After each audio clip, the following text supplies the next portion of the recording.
Hey there, Little Red Riding Hood. You sure are you looking good? You're everything a big bad wolf could want. Hi everyone, standing here, I'm gonna be telling you a story by the title Little Red Riding Hood. Happy watching! Once upon a time, there lived in a certain village a little country girl, the prettiest creature who was ever seen. Her mother was excessively fond of her, and her grandmother doted on her still more. This good woman had a little Red Riding Hood made for her. It suited the girl so extremely well that everybody called her Little Red Riding Hood. One day, her mother, having made some cakes, said to her, "Go, my dear, and see how your grandmother is doing, for I hear she is very ill. Take her a cake and a little pot of butter." Little Red Riding Hood set out immediately to go to her grandmother who lived in another village. As she was going through the wood, she met with a wolf who had a very great mind to eat her up. But he dared not, because of some woodcutters working nearby in the forest. So he asked her where she was going. The poor child who didn't know that it was dangerous to stay and talk to wolf said to him, "I'm going to see my grandmother. Take her a cake and a little bit of butter from my mother." "Does she live far off?" "Oh, I say, it's beyond that mill you see there, at the first house in the village." "Well, and I'll go and see her too. I'll go this way and go you there, and we shall see who will be there first."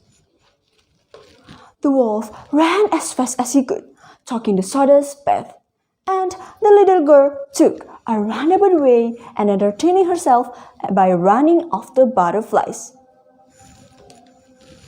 "I'm the little Red Riding Hood, Red Riding Hood, Red Riding Hood.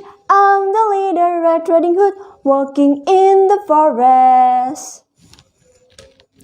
It was not long before the wolf arrived at the old woman's house. He knocked at the door.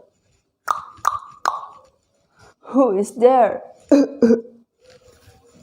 "I'm your grandchild, Little Red Riding Hood," replied the wolf, confiding her voice. "Pull the bobbin, and the latch will go up." The wolf pulled the bobbin, and the door opened. And then he immediately ate her up in a moment. He then shut the door and got into the grandmother's bed, expecting Little Red Riding Hood, who came some time afterwards and knocked at the door. "Who is there?" Little Red Riding Hood, hearing the big voice of the wolf, but she believing that her grandmother had a cold. "I'm your grandchild, Little Red Riding Hood." "Pull the bobbin, and the latch will go up," replied the wolf, confiding her voice. Little Red Riding Hood opened the door, and then he was greatly amazed to see how her grandmother looked.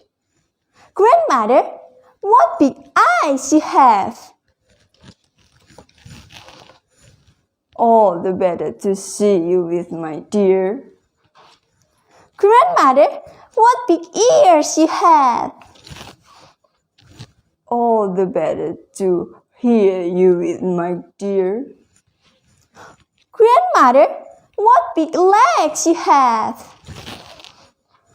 "All the better to run you with, my dear."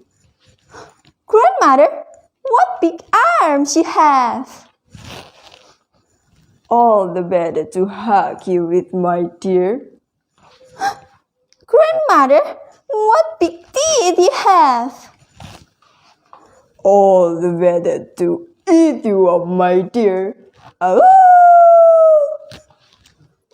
Almost too late, Little Red Riding Hood realized that the person in the bed was not her grandmother, but a hungry wolf.